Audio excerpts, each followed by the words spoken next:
Welcome to a conversation with Rossendale, and I'm absolutely delighted to have a huge panel from Rossendale today. My name is Emma Smith. I'm the project manager with Empowered Conversations, which is a project of Age UK Salford.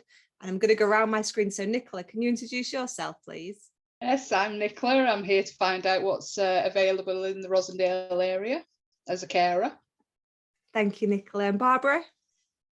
I'm Barbara. I'm actually a local councillor in Rossendale, and my responsibility on cabinet is for health and wellbeing. I'm older people's champion as well, so I have got a particular interest in dementia, not just as a theoretical area, but as a former carer for my late mother-in-law too. I've been through that side of it before I was a councillor, and I wish I'd known then what I know now. And I know it's still not good enough, but I've got more of an idea where to signpost people. So that's where I am at the moment. I'm hoping with this webinar we can reach more and more people and get Rossendale's voice out there and our needs. Thank you, Barbara. And Janet? Hi, I'm Janet. I'm a carer for my sister-in-law who had frontotemporal dementia and for my husband who had Alzheimer's for 15 years. And my experience shows that there is very, very little available in Rossendale, and that's what I want to raise the awareness of today, how little we have compared to other places and the need for it. Thank you, Janet. And Rachel? I'm Rachel. I'm a project manager for Empowered Carers, so I work alongside Emma, but also I'm a trustee of Beacon Dementia and Wellbeing, which is a voluntary charity based in Rossendale, and I'm a family carer as well. Thank you, everybody. If you haven't been to one of these webinars before, you should only see us on the screen. So apologies if you've spent ages on your makeup and hair, like I have, clearly. So we've been running these webinars ever since COVID hit, really. So it was a way of us, we were going to do a conference, we couldn't do the conference, so we started doing these webinars to share information. So from researchers, from professionals, from people with lived experience, to sort of share that information and sort of move things forward. And that's what we're hoping to do today. Empowered Conversations delivers communication courses for family carers of people with dementia across Greater Manchester.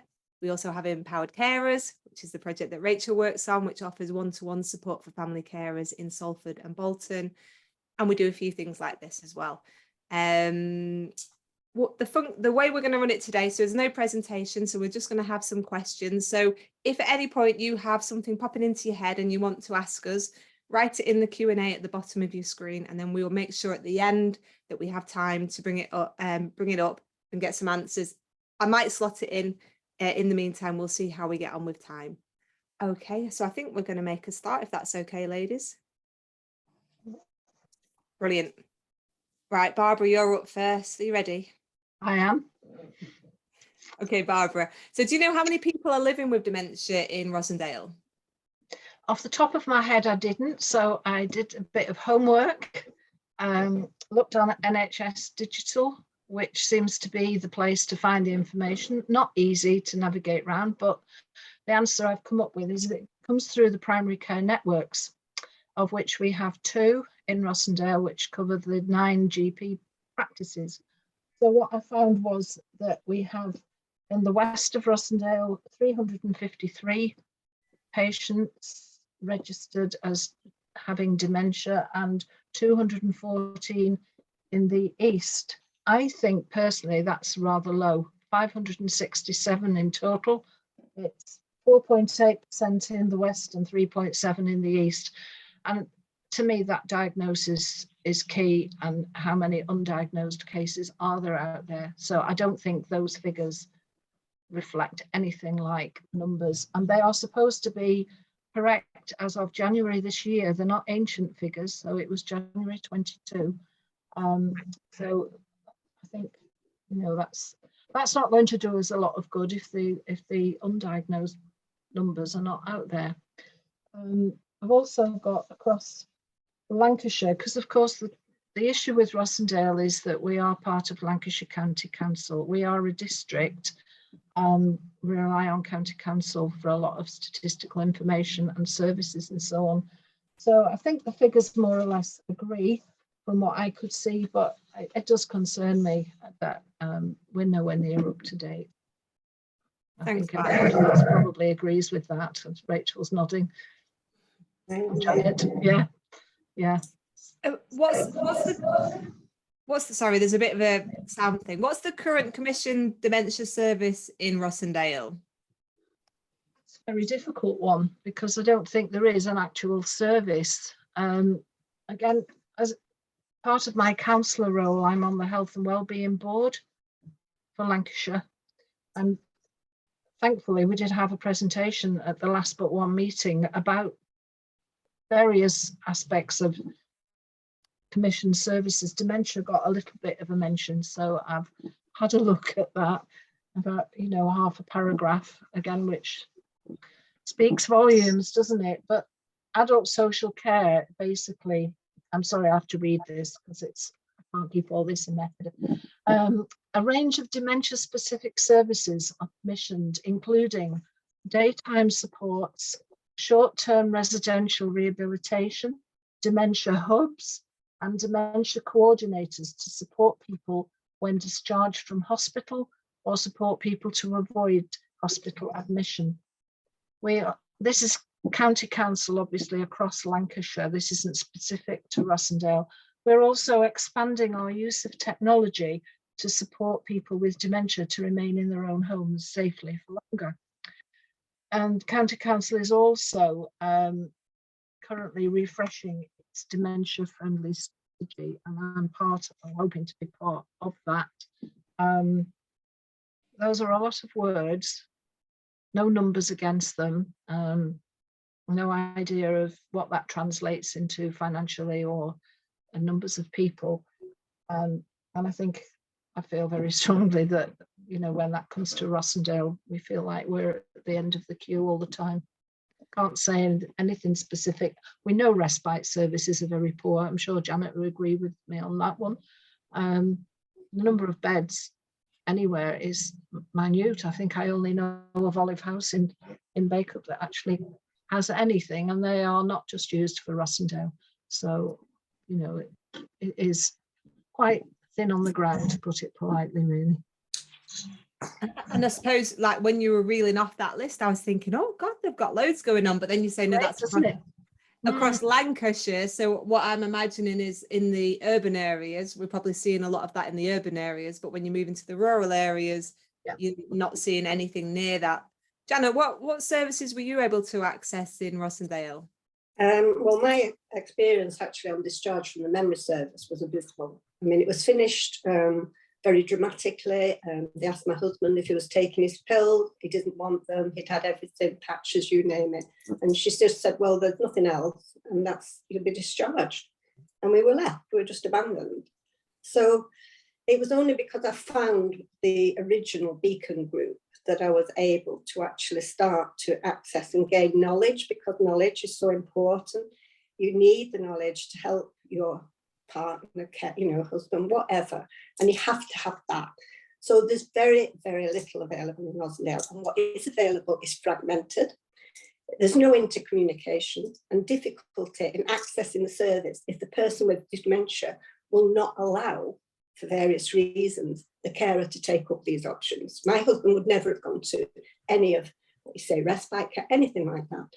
So it's dependent on knowledge for the carer to alleviate and make a life bearable for the pair, or for the family, because there's a big ripple effect into the whole family. So what is available is predominantly voluntary, heavily reliant on the voluntary sector, and as I say, not much of it. The voluntary part, I mean, the Beacon group, yeah, exceptional, but apart from that, I can't think of anything else really. It almost seemed, sorry, Barbara, it almost seemed that you were fighting for information, at a point where actually you've got a lot going on. You could do with that information just freely coming to you, but you're almost battling to find that information. Yeah. Nicola, what about?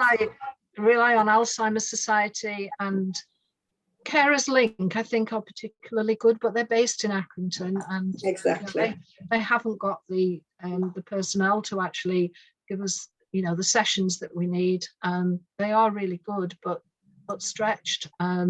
Alzheimer's the same. I mean, we've met with them a couple of times because we have now set up a dementia steering group in Rossendale, which is very new, only had a couple of sessions, and we have got Alzheimer's Society coming along, but they're expected to provide so much with so little, and it is the day-to-day stuff that people need, I feel. And you can have information, doesn't always help you when you've got a really bad day and you need to talk to somebody and you need a break and so on. And I think that's the part that's missing, really.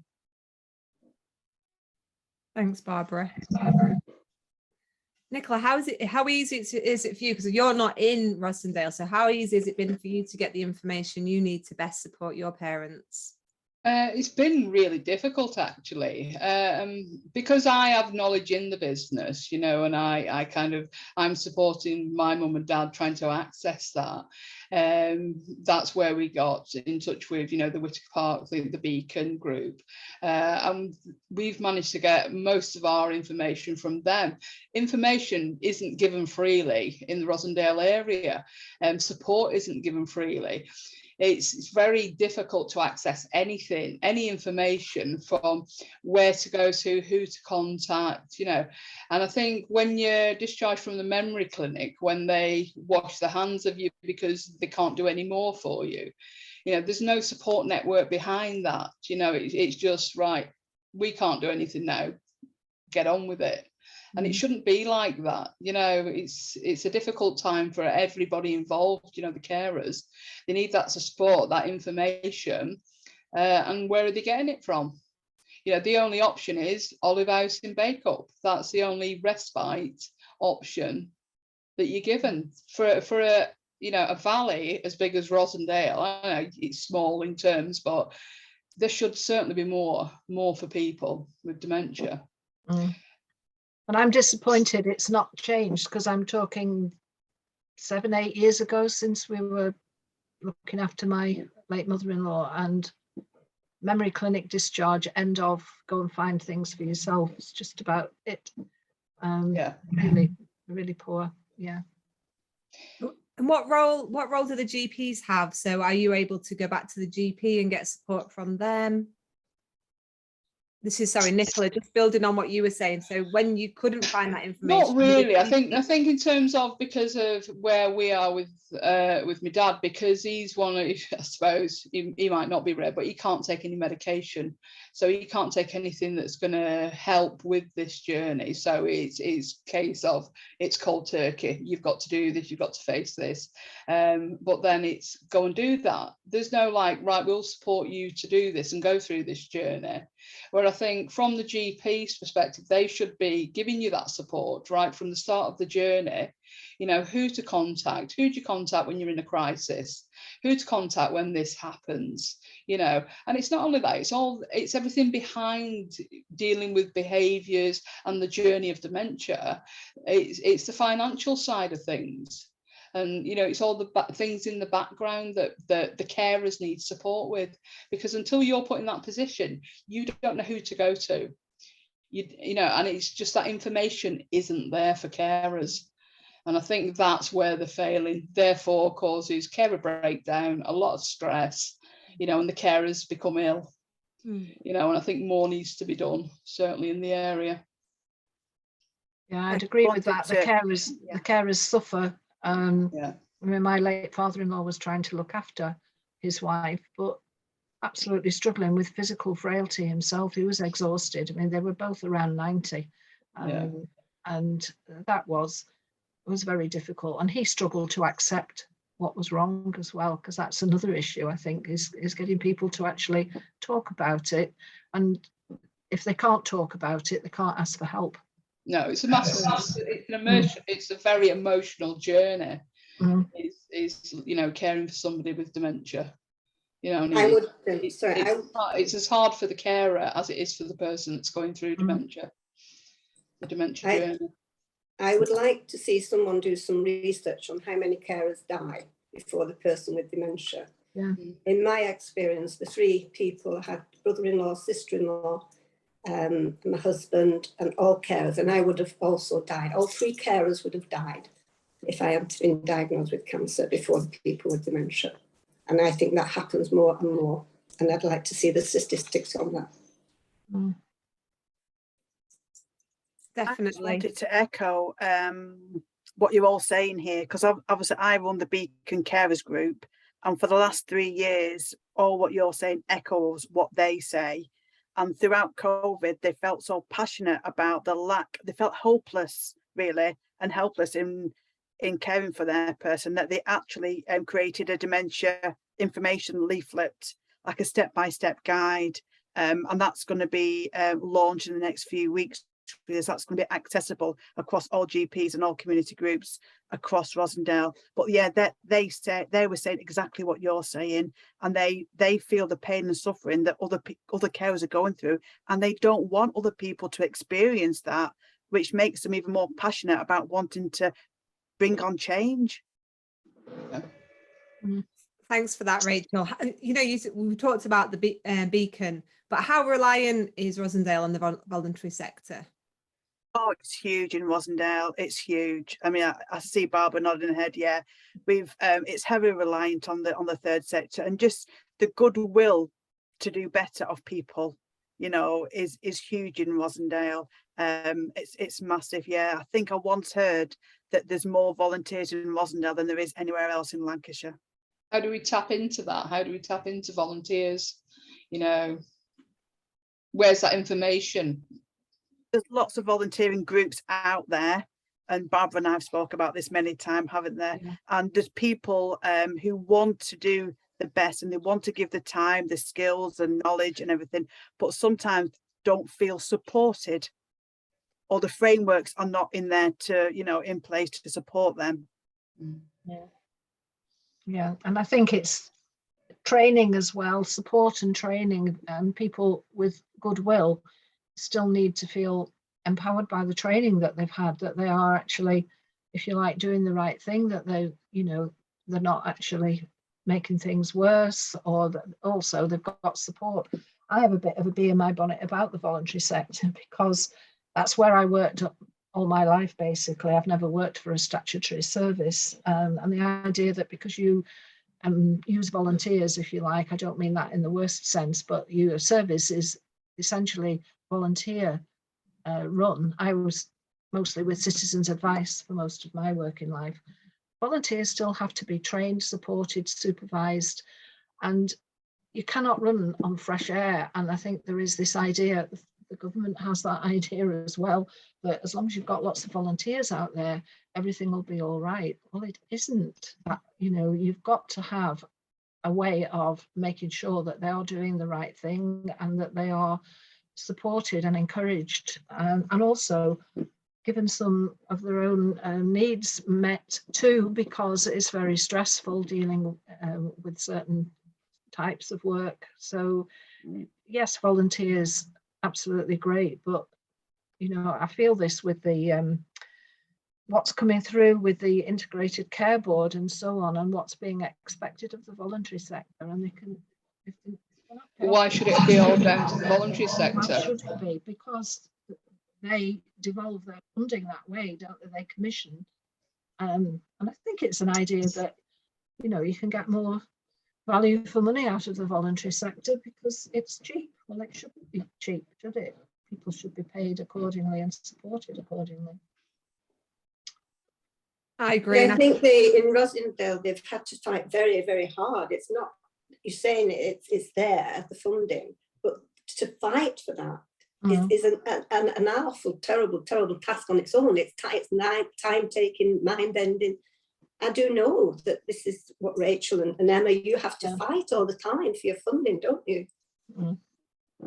Yeah, and I think we're not regarded as having the needs that we do have, and I think this is where the statistics come back in as well. We really need to show what is actually happening, and get get our share. It's about being round the table as well, I must admit, because people used to say, you know, Rossendale wasn't round the table when some of this money was coming out. I think now we are trying a lot harder, but we see other neighbouring districts that have got more in terms of deprivation statistics and so on.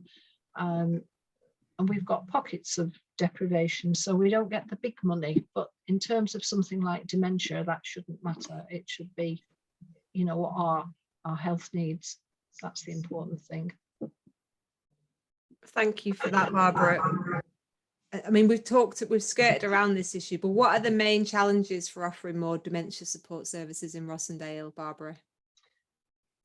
I think getting the commissioners on board with us, getting them to actually spend their money here, and not just, I would say, maybe the easy way, which is to carry on supporting what they've always supported, because there are certain areas of Lancashire and some specific groups who are commissioned regularly. I think we need to start, you know, actually looking at being a bit different. Certainly in terms of respite, we're not getting value for money.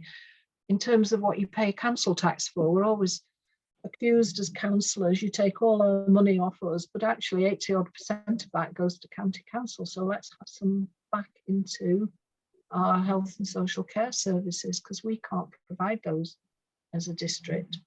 We can only keep.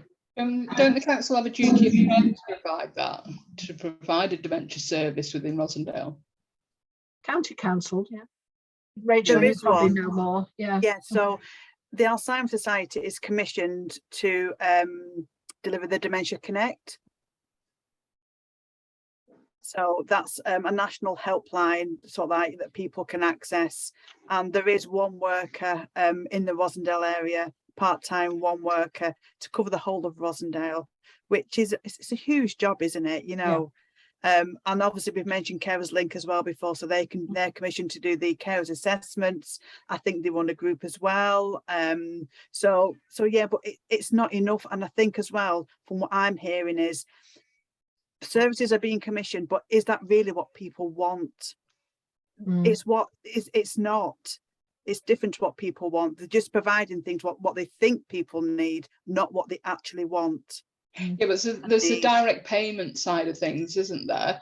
But then if there's not enough in the area to kind of access, if you've got one choice, yeah, everyone has to go to Olive House. And you know, the other challenge is that people don't really know what is out there. The health and social care system is complex, isn't it? People don't know where to turn to. They turn to people that they know, the friends or the family or whatever. Some people are not always online either. So they turn to people that they trust, you know, what do you think I should do? Oh, I've heard such and such a body down the road, they did this. And this is what's going on, and it needs to be much better. Yeah. And we think the direct payments can be used for many things, not just for sort of like the one at Bacon. You can go into a private care for a week or 2 weeks, again, if the person wants to or is willing to. You can use it for gardening, cleaners, you know, which makes it's to make the life easier. It's not just specifically, and you can think of things that suit your needs. So I do think direct payments are good, but they should be used just to suit your particular needs. And that's, again, an awareness issue, isn't it? Because if you ask, you know, the person in the street, what do you understand by direct payments? No, they wouldn't have a clue.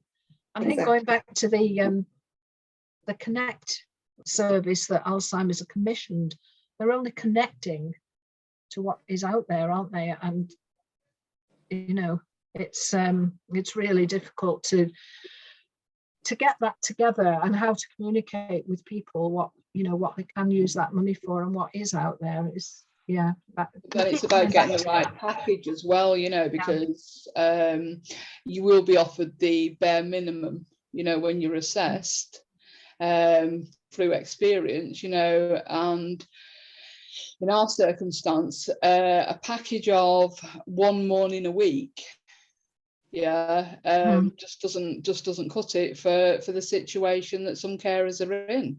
you know, without having to fund it yourself. A direct payment that will cover 1 morning a week in a day centre, is really quite. I'd just like to interrupt there, Nicola. My direct payments, when I had them, I was given a lump sum of £1,800, and I had to manage that myself, and I could spend it how I wanted, which suited our needs. And because I was ill, I went into care, and then obviously Keith went into care when I came home. So it seems slightly different to what you're talking about. Yeah, but that's £1,500, did you say? £1,800 we were given. Yeah, per year. Yeah. Yeah, so that equates to, I see. 50 something pound a week. All right, I didn't spend it like that. A day in a day centre costs on average 70 to 80 pound. So what they're providing with direct payments on a bare minimum would not cover a morning session in a day centre, without having to go through all the financial side of things. So I'm just saying is, you know, yes, I hadn't broken it down like that. Yeah. It's not. And some people aren't in a position where they can top up financially. So when you're getting, you know, when that's all you've got, you do have to rely on the voluntary sector then, don't you? You do have to rely on them more. But even the daycare, we had some experience of Olive House daycare provision. It's so regimented. The transport picks the person up at a certain time, drive all around. I mean, the first time my mother-in-law went on it, she absolutely loved it because she thought she was having a tour on the bus. It was like she was picked up at 8 o'clock in the morning, basically lived in Beacon, 10 minutes at the most from Olive House, taken all over Rossendale on this bus, and then got to Olive House. She thought she'd had a day out, but the second time it came around, thought, oh, I've been here before. She actually didn't quite get it. But I think daycare in a setting like that there's one size fits all, isn't it? It is. Yeah. And hopefully, Barbara, the Philo project that we've been working on, that we've all been working on for the last 12 months, maybe. I'm not too sure now, losing track of time. But you know, we've recruited somebody for that now, so that will be a different type of daycare provision that's going to be coming into Rossendale and East Lancs, and that's thanks to Libby as well, who's been pushing that forward for Rossendale. So hopefully, fingers crossed, that will bring more service provision in Rossendale around respite. That's going to be a lifeline for Rossendale. That absolutely. Oh, that's lovely to hear that, Nicola. Yeah, we definitely need more like that. I think people would be more likely to use it as well when they know it's small, personal, and you know, doing things that people actually want to do that are every day. I mean, I have to say I did go into one of the sessions and it was like going into nursery school. I found it demeaning. It was awful. And I think that's where we've come from, Barbara, isn't it? That there's groups out there who are more than happy to set groups up to support people living with dementia. But it's about the quality of that. Are the staff trained? Is there competencies in place? Is there a framework in place? Because there's lots of goodwill out there to make things better, but it has to be done in the right way. Absolutely. It's not just like childminding, if you like, is it? It's got to be stimulating, it's got to be personal, and you know, everybody's got the saying that you've only known one person with dementia is so true. To have a room full of people all in at the same time and trying to do group activity, oh no. Janet, I'm giving you a magic wand. It looks a bit like a pencil, but believe you me, it's magic pencil. Okay. I believe you. What's needed? So we're touching on it now. You know, we've talked about this massive reliance in Rossendale on volunteers and the carers. Basically, there's a massive reliance on free support, which is what you as carers offer your family members. It's what the voluntary sector offer. And then it feels like there's a few boxes been ticked, that there's just enough offered. The Alzheimer's Society helpline, we've got a part-time person here, we can get our care assessments done. It feels, and if anybody wants to go anywhere, you get to go to Olive House. and it feels like it's just like the bare I know, minimum sticks. but you've got to get to crisis point before you can get any of this information often, you know, and it's bad when you have to get to that point, you know, for the carers. So sorry, carry on. But you're right, Nicola, because when you get to that point, you've got broken people. You know, Yeah. you've got people who are just at the end and they don't know where to go, and maybe they've turned up at A&E and, you know, they just can't go on any longer, and that's not good to get into crisis when, and it's not even like a massive amount of support, but it's just support there that people know, they understand what's available, there's information, it's clear, they know where they can go, and it's just so easy for people. That's the thing. I mean, you just want it to be easy. It shouldn't be hard, because life already is hard, isn't it? So you want these easy steps. A, B, C, there you go. Thank you very much. Carry on with your life. When you need a bit more help, come back to us and we've got this help available. Anyway, back to my magic pencil, Nicola. You've got a magic pen. Yeah, it's not as good. It's not as good, Janet. Yeah. Okay, what's needed in the health sector to help practitioners to better support those affected by dementia? So this is sort of focusing on the GPs. Yeah, that's what I'm trying. And I will touch on some of the things that people have already, just reiterating what people have already said as well. But I would like practitioners to work alongside the patient participation group in their practice and identify carers of patients with dementia who've been recently diagnosed, possibly from the memory clinic. So they have them on the list there. Discuss ways that could help families living with dementia with the PPG. And as a result, ease the practitioner's workload. I'd also like to see practice staff given or offered knowledge with training sessions on the myths, etc., surrounding dementia. Some examples of how PPG may be able to help or suggest ideas. Where do practitioners feel they are less successful or are less able to help carers of people with dementia? And what do practitioners see as their main problems in helping families with dementia? I personally would like to see and hope to do a weekly drop-in shop in the surgery for carers to have confidential chats in a safe environment about their particular situation. This can be manned by a volunteer who's actually been a carer for several years, is supported by their own counsellor, and has a nominated admiral nurse. Conversations would establish, has the person they care for been diagnosed? Is the person with dementia aware of the condition, understands, or is he in denial, he or she in denial? How far has the disease progressed? Are there worries about financial issues? Does the carer have concerns about their own safety, etc.? All these are very stressful and worrying concerns, really and truly, with many others being extremely relevant and common when starting to discuss ways to give the appropriate support to families living with dementia. I wonder if GPs, practitioners, therapists have sufficient time to establish these issues. Home assessments appear very, very scarce in Rossendale.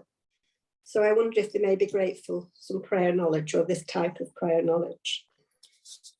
Alzheimer's Society, again, yeah, they provide excellent free advice leaflets. I've got hundreds now waiting to go on show in October, November probably. But a leaflet on its own is useless, utterly useless. These need to be addressed personally, be relevant and discussed in a safe and supportive environment. Confidential information can then be shared, explanations given, signposting, etc. But only, I think, when the correct and current home situation, the concerns of the carer and the partner are known. One of the things I would want is funding for coping strategies, continuous funding for one-to-one support, funding for workshops. And I would like Rossendale to have exactly what Salford Age UK have, which is excellent. Oh, thank you. I hope that's okay. Well said, I'm hoping there's enough magic in my pencil to make all of that work. Thank you for that, Janet. It was really, really helpful. Nicola, what would you like to see happening around training? So Janet took to that a little bit there. I think, like you say, touching on the Philo project about, you know, people it's employment opportunities, and it's more employment opportunities, and getting more people trained and more people educated around dementia. Education's key, knowledge is key around dementia. It's such an interesting subject, but people don't know a lot about it, do they? I'd like to see more happening within schools and colleges, educating the younger generations, because dementia is not going away. It's here to stay. But people do need educating, and they need to know where they can go, what to do, and how we can look after our loved ones better in this area. Yeah, I think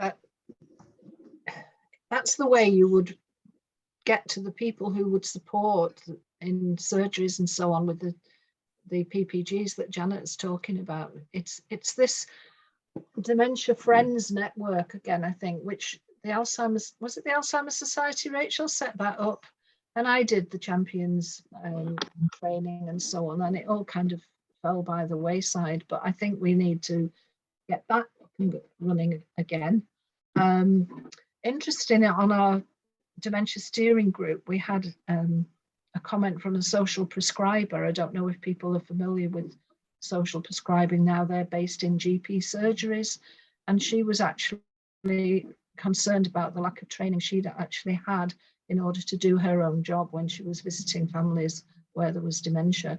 So that's on our radar now, isn't it, to actually get some of that training. But why should we be having to alert GPs to that?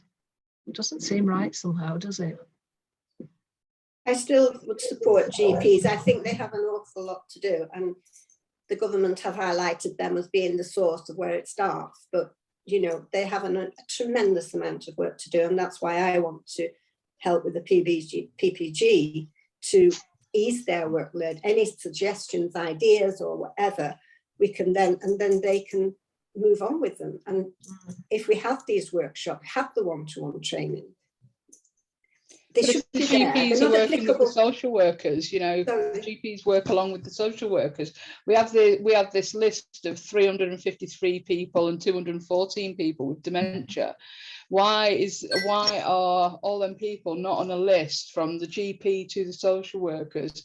Why is there not more support? Why is everybody not working together to bring that support to these people, these families? This is how we are going to identify ours from the practice, because we have all of these, I don't know what they call them, these things that go across, and asking people to register as carers, so that there has to be lists in there. And the sooner you speak to that person, then you won't have that terrible situation where they're just abandoned after the memory clinic. Yeah, exactly. Barbara, can I ask you a question about the dementia steering group? Because that's sort of new information to me. Yeah. So I'm just wondering who's on it, what do you want to do? Where do you want to? I think I know what you want to do, but who's on that group, and sort of how are you going to use that to drive change in Rossendale?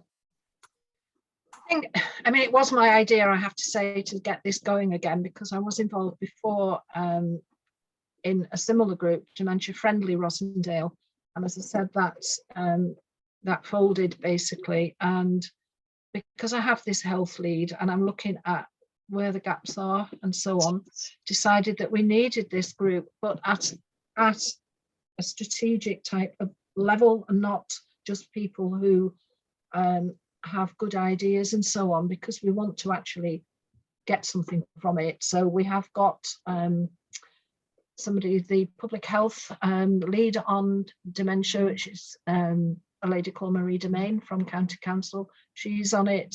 I've actually just got the agreement of one of our local police sergeants to come on as well, because the police are obviously involved in a lot of cases where people go missing and so on. We have a social prescriber. We have someone who herself is a diagnosed dementia patient, and she is brilliant. And as many carers link her on. Help me out, Rachel, who else have we got on? When you come to think of it, there's about 20 of us, I think, altogether. Different various organisations and places, Alzheimer's, yes, their part-time worker comes. We've got somebody from the council's communities team, because we only have 2 part-time communities officers in Rossendale. Some councils have huge numbers, so we have 2 part-timers. What we want to bring out of this, first of all, we identified what people's needs are and what people think needs to happen. Training came out first. That's what we're working on. Getting some funding in, getting ourselves known out there as, you know, people who are going to rattle cages and expect something good to come from the NHS and county. I mean, I do think sometimes dementia falls between 2 stools. Some people say it's not a mental health thing, therefore it shouldn't be funded directly through NHS. And I think we came up against that a little bit with the Admiral nurse situation, Rachel. It's not clinical, so therefore they wouldn't, the PCN wouldn't support the Admiral nurse bid. On the other hand, so much is Public Health County Council, which is in terms of the social care that's needed and all that kind of support. So if you don't sort of talk to both people at the same time, you know, you're not going to get anywhere. And I hope with as a councillor, I mean, sometimes councillors are not regarded in the best way, I suppose, if I'm honest. I think it just gives it that little bit more of a dimension that I can call in people who want to be seen to be actually supporting us in what we are trying to do. And we haven't had anybody refuse to join. I think it's, you know, it's testament to the fact that people do see this need and that we are so thin on the ground with our services, but nobody's actually taken up the cudgel before. I think it's, you know, we've been talking about what's out there, but not actually demanding enough. So I think this is what we're trying to do now. You explain strategic decisions for me, please. Does that mean that we would get more money, or what does? Well, it's about, yeah, it's about finding out who's got the money and how they actually, you know, decide how to direct it and where to put it. So is it something we can bid for, or are they just missing us off the list? It's that kind of thing. It's finding out how you actually get the right people to come and let you know what's out there, because we don't always know what's out there. We have missed out on funding in the past. It shouldn't just be down to people applying to the lottery all the time, you know, which is what happens in a lot of cases. The other thing I'll say, obviously, Age UK Salford is brilliant. And I have actually been down there a few years ago. I remember going to see just what goes on. And I was so jealous because that's what I wanted to happen. We have no Age UK presence whatsoever in Rossendale. So I feel that's a big gap. They're not commissioned to provide any services at all directly in Rossendale. So we're at the mercy of wherever they're nearest. Who commissions that? Whose job is that to commission that, to get Age UK into Rossendale? I would imagine that would come via either the NHS or County Council, again, depending on what exactly they're asking them to do. So I suppose a question from me to you, Rachel, is how does Age UK manage to get that kind of funding? Salford's a big city, isn't it? You know. And so the Age UK Lancashire is commissioned, but Lancashire is a huge area, isn't it? Rossendale's just a little piece of that in the corner somewhere. And I think going back to what we said, we do get forgotten about. We have got links to Age UK Lancs, a lady called Yvonne. But yeah, I think, you know, it's not a lot of time. And so we don't really see much presence around Rossendale. There isn't even an office base, is there now? There did used to be. I actually worked for them once upon a time, 20 odd years ago. Came in, went out, again, funding, you know. And so much is commissioned to do specific things, not to be there all the time as a backup. You know, you get short-term projects, they come and they deliver, tick the boxes and off they go. And what we want is not short term, is it? We want sustainability, don't we? We want it there all the time. As somebody just said, it's not going away. No. And what I hear from carers, both in Salford and Rossendale, is that they're tired of trying to navigate the system, repeating the story to various people, and to a point where they just give up. They give up, they're tired, they don't want it anymore.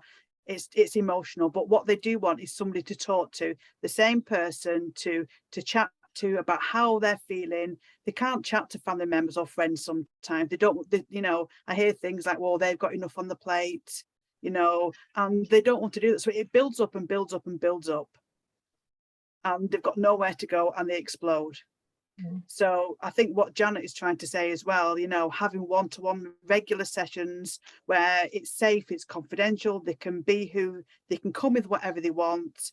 And, you know, I hear things like, you know, oh, I'm so glad I've had a chat, you know, I feel so much lighter now.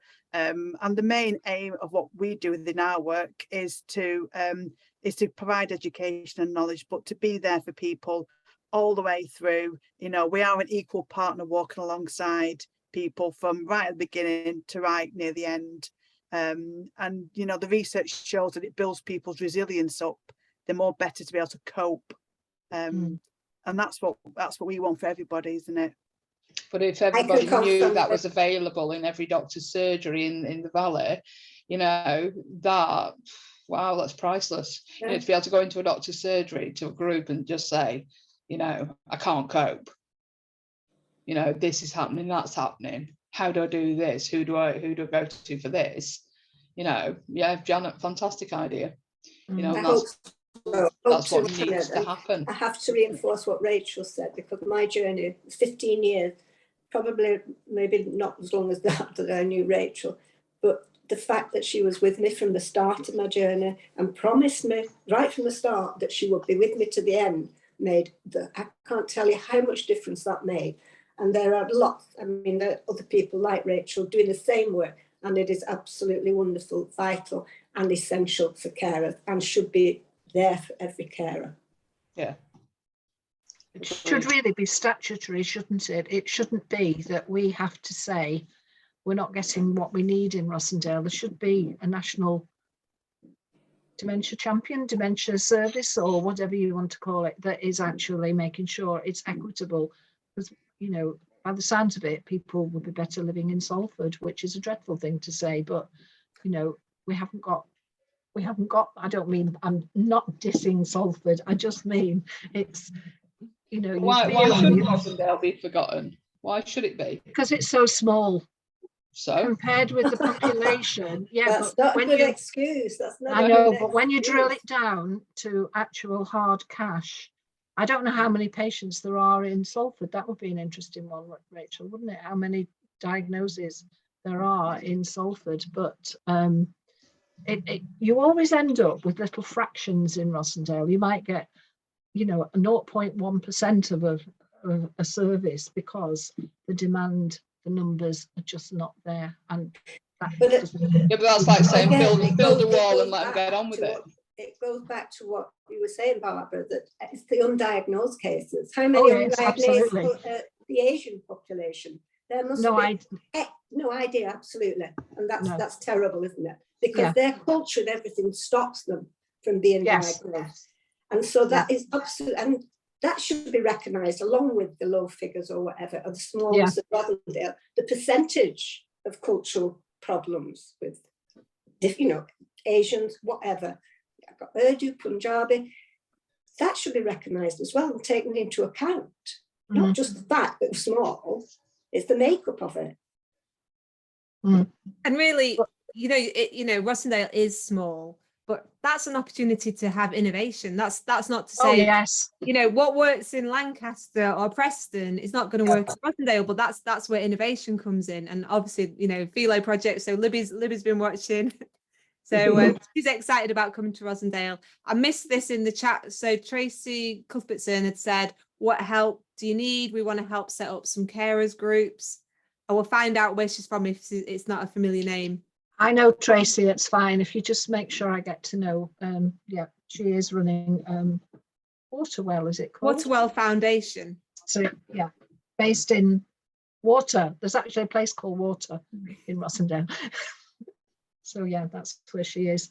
I think this is what we need. Then we need the training to support that organisation and its volunteers, you know, to give them the ability to actually run those groups with confidence. Yeah, it's really sort of come through on what everybody said today, is sort of is training. So sort of training is the first and foremost thing needed, whether it's a social prescriber, whether it's a volunteer, but training, you know, for people so that they're able to better. So what's available at the moment, people are better able to navigate to. So that would be the first thing. And the second thing is we need more, because Olive House isn't cutting it for Rossendale. So there needs to be some more there. I'm just going to throw this out now. We've got 8 minutes left. So if anybody wants to drop anything, not you lot, because you've been chatting all the time. If anyone wants to drop something in the Q&A or the chat for us to pick up, then now's your time to do it. And we'll pick up Tracy's comments, and I'll pass her details to you, Barbara, if that's okay. Oh, Caroline has said, we're really excited to be bringing the Philo project to Rossendale and East Lancashire.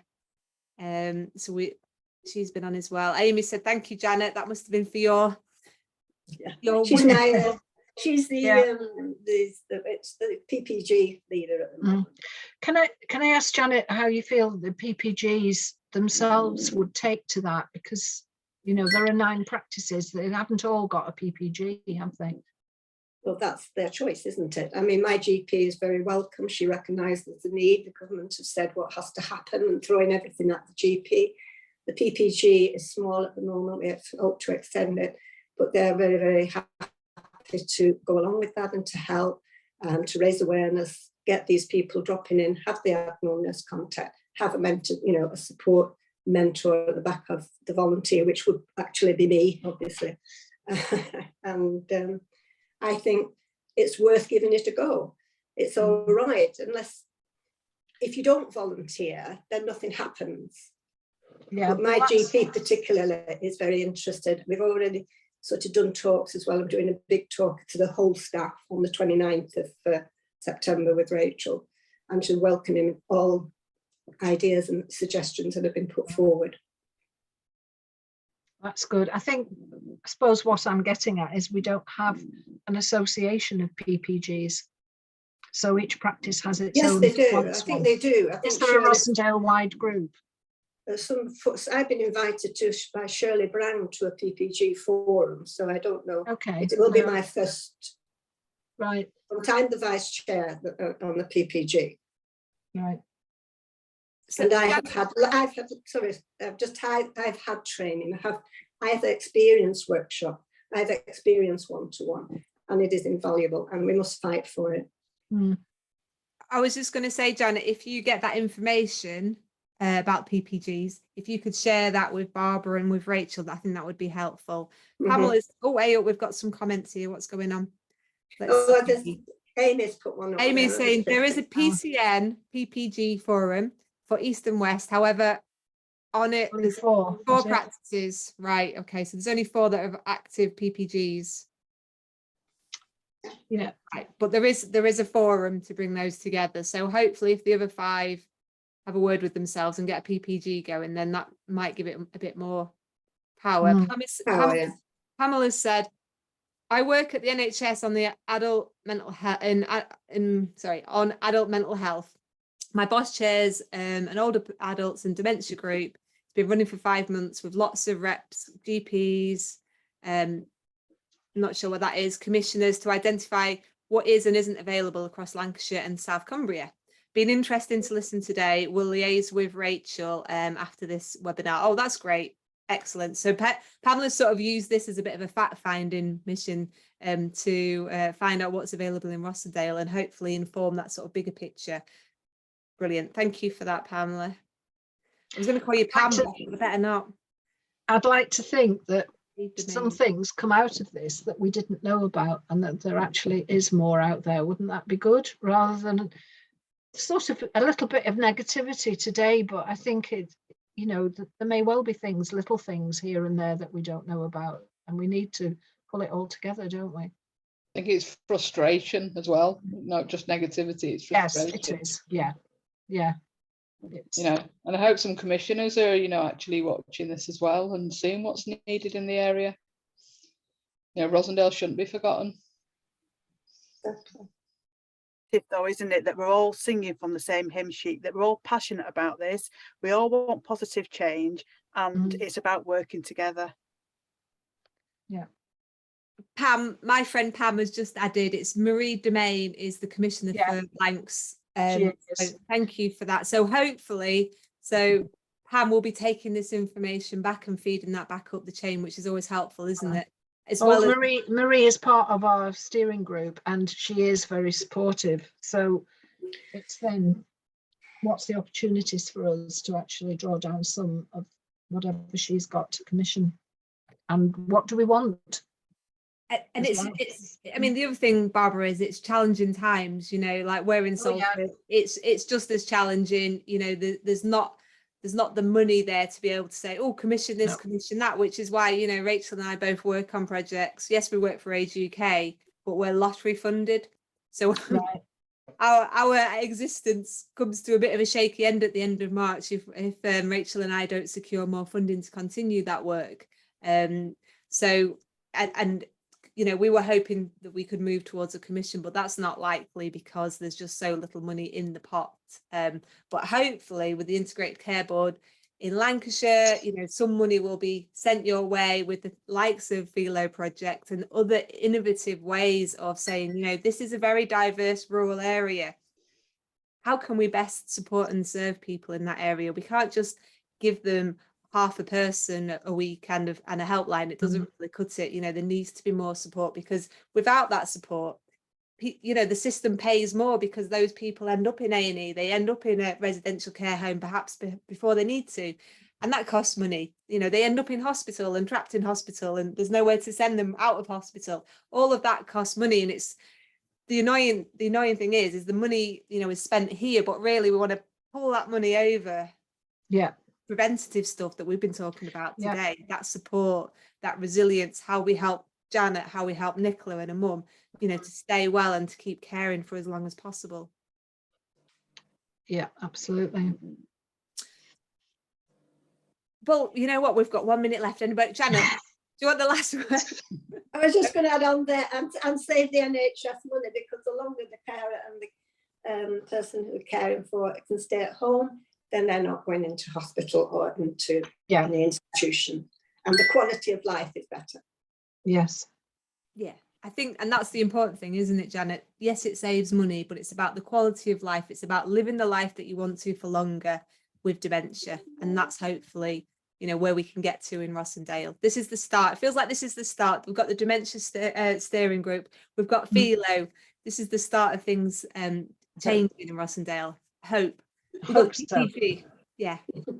All right. Thank you, everybody. This has been a wonderful conversation. I'm glad I've been pretty quiet throughout, so that's always helpful. Pam, thank you, Pam. Pam saying thank you. So thank you everyone for watching today. We'll be loading this up onto YouTube, so if you wanted to watch it again, you could do. We'll have some more webinars coming up in October, but until then, take care, and thank you everyone for giving me your time today. Thank you. Thank you. Cheers. Bye. Bye. Bye.